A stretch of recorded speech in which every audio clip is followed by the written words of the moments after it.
Okay, Assalamualaikum dan selamat sejahtera. Saya Waziri Wazir. Kali ini saya nak buat perkongsian tentang ISO. ISO sama ada filem ataupun digital lah. Okay, sebelum tu saya nak ucap terima kasih kepada rakan Facebook saya, Roshidi Abu Bakar, yang sponsor baju ni lah.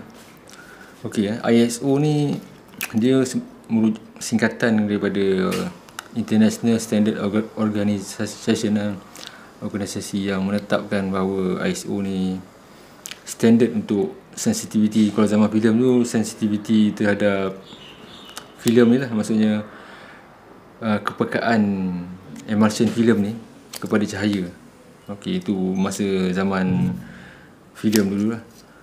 Lagi tinggi dia punya, secara ringkasnya lah, tanpa kita orang kata merujuk terlalu jauh tentang sejarah ISO ke, ada yang panggil ASA. ASA ni American Standard Association. ASA ni biasa guna untuk filem lah. ISO ni lebih orang sebut, kalau masa digital ni orang sebut ISO lah kan. Okey, dia merujuk kepada standard yang digunakan untuk merujuk kepada kepekaan atau sensitivity emulsion filem ni terhadap cahaya. Okey, lagi rendah dia punya angka, lagi kurang sensitif filem tu terhadap cahaya. So lagi tinggi, lagi sensitif dia terhadap cahaya. Dia ada pro and contra je lah. Maksudnya kelebihan ISO rendah ada, kelebihan ISO tinggi ada. Cuma dalam filem, zaman filem dulu, ISO ni kalau kita dah masukkan dalam kamera contoh kamera filem ni, kita dah masukkan ISO 200 contoh, sampai habis roll filem ni macam ni 36, kita tak boleh nak tukar-tukar dia punya ISO ni, tetap macam tu je. Cuma kalau dalam kamera digital ni, dia boleh tukar-tukar, ikut apa yang ada dalam kamera digital tu lah. Kadang-kadang dia boleh daripada ISO 100, 200, 300, 1000, 5000, ada yang boleh pergi sampai beratus ribu pun ada. Cuma yang bezanya untuk kamera digital ni, kalau kita dah masukkan ISO 200 lah contoh ni kan, kita setkan dia dekat button ni, dial ni 200 saja. Dia tak boleh nak tukar-tukar dah benda tu. Dia tahap kepekaan ataupun sensitivity emulsion ni kepada cahaya. So adalah dia punya guna-guna tu. Kalau nak explain panjang lebar, dia agak detail tu, mungkin makan masa berjam-jam lah. Cuma yang kita kena faham, ISO yang rendah, contoh 200, kurang sensitif kepada cahaya. Dia perlukan cahaya yang banyak untuk dapat gambar yang orang kata properly exposed. Properly exposed tu maksudnya exposure atau dedahan gambar tu sedap mata memandang lah. Dia bukan terlalu gelap, bukan terlalu terang. Maksudnya kalau guna ISO rendah macam 200 ni, kita perlukan cahaya yang banyak. Okey, biasanya zaman filem dulu, dekat kotak ni dia ada letakkan guideline kalau kita guna untuk contoh lah ISO 200 ni kan, dia ada letak kat kotak ni, dia dah tulis kat situ. Okay, daylight exposure guide table. Contoh kalau kita pakai shutter speed 1:250, untuk seashore, snow, maksudnya tepi pantai, kawasan bersalji yang banyak, kita boleh pakai, kalau ISO 200 ni kita boleh pakai f22. F22 shutter 1250. Contoh kalau bawah cahaya matahari terang, contoh tengah hari, contoh di Kuala Lumpur, kalau tengah hari, guideline dia kata untuk ISO 200 ni kita boleh pakai f16. Kalau cloudy, kita boleh pakai f8. Ni guideline lah kan. So kita boleh adjust ikut situ lah. Pasal ada setengah kamera di filem yang lama dulu tu, dia tak ada metering, dia tak se-complicated yang selepas itu. Dia macam basic. So orang terpaksa gunakan guideline lah untuk agak-agak benda tu. Dan lagi satu, selepas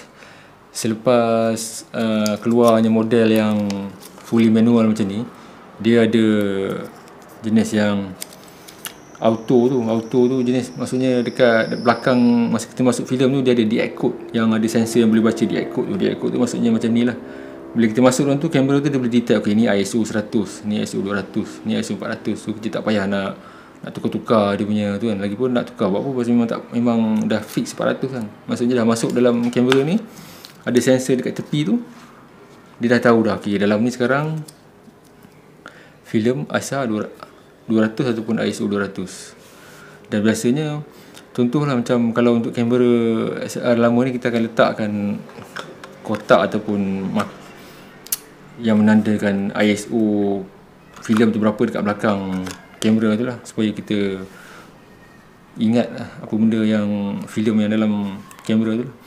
Dan kemudian barulah kita settingkan ISO tu dekat body kamera tu, yang atas tu dial tu kan.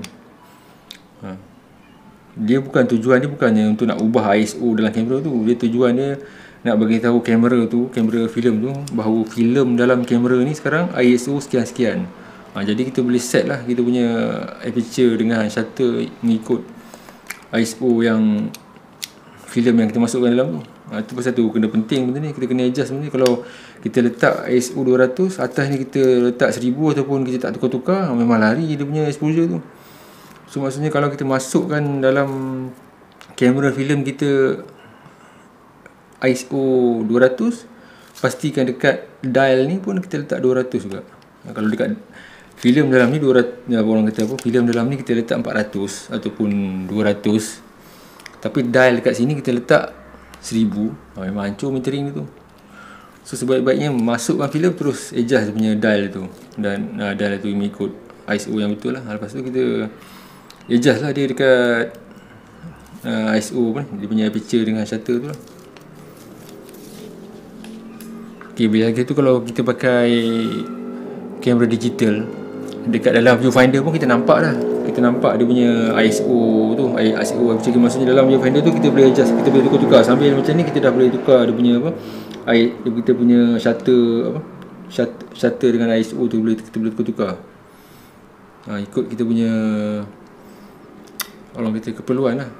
So tak payah kita nak belik-belik kan. Kita dari dalam ni pun kita boleh tukar. Pasal tu ada setengah profesional fotografer, kalau kita tengok dia apa benda dia belik-belik kan. Maksudnya dia nampak menu yang dalam tu bertukar-tukar, dia punya display dalam tu mengikut kesesuaian gambar dia nak rakam tu lah. Lepas tu dia berkait dengan aperture dengan shutter pula. Itu bab lain lah. Dia orang kata segitiga exposure ni, ataupun exposure segitiga dedahan ni, antara ISO, aperture dengan shutter.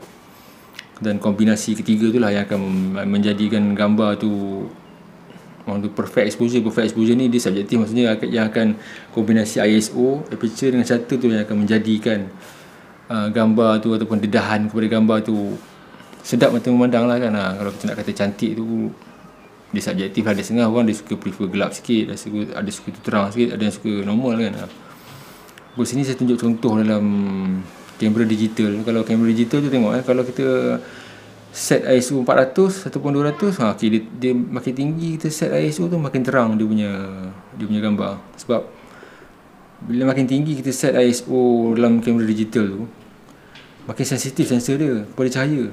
So dalam cahaya yang sikit, kita upkan dia punya ISO tu, sensor dia jadi makin sensitif. Bila sensitif dia akan jadi terang lah. So kalau nak adjust benda tu, itulah yang kita kena adjust. Kita kena adjust aperture dengan shutter. Tapi ada masa-masa dia memang kita perlu kan guna ISO tinggi, terutama dalam keadaan yang gelap kan. Itu memang kita perlu. Contoh kalau kita nak ambil gambar hari jadi yang kita nak gambar daripada cahaya lilin saja. Maksudnya cahaya lilin tu dia tak kuat. Macam dalam gambar yang saya ambil gambar anak saya ni, ISO dia saya pakai 2000, aperture f5 140. 2000 tu memang tinggi tu kan. Kalau kita pakai flash, kita boleh pakai ISO 200, 500 pun dah okey lah. Tapi pasal saya nakkan cahaya daripada lilin tu saja yang menerangi muka anak saya kena pakai ISO 2000. Contoh kalau dalam keadaan biasa, contoh kita pergi luar tengah hari petang-petang kan, kita pakai ISO 2000, shutter rendah dengan aperture kecil ataupun aperture besar lah. Aperture besar maksudnya memang burn lah gambar tu kan. Itulah kegunaan benda-benda tu. Tapi benda ni dia agak kompleks lah. Pasal segitiga exposure ni, dia kombinasi dia agak kompleks. Kita boleh naikkan ni, dia akan efek sini. Kita turunkan ISO, okey, dia akan kacau aperture. Naikkan aperture ataupun ubah aperture, dia akan kacau shutter pula. So kombinasi tiga-tiga ni memang peranan untuk dapatkan gambar yang sempurna.